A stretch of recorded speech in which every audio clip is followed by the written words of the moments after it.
ভর্তি, চেহারাটা চিমড়ে, চোখ দুটো লাল।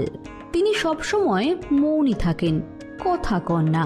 তিনি হাত তুলে সুধা আর নেপালকে আশীর্বাদ করলেন।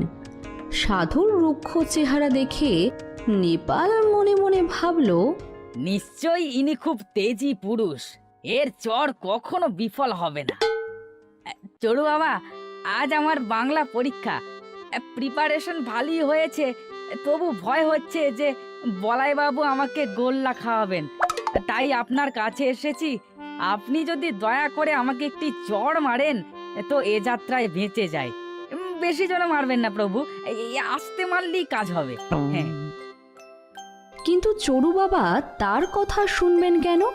চড়ু বাবাজি নেপালের গালে দিলেন এক 82 সিক্কা চড় কষিয়ে।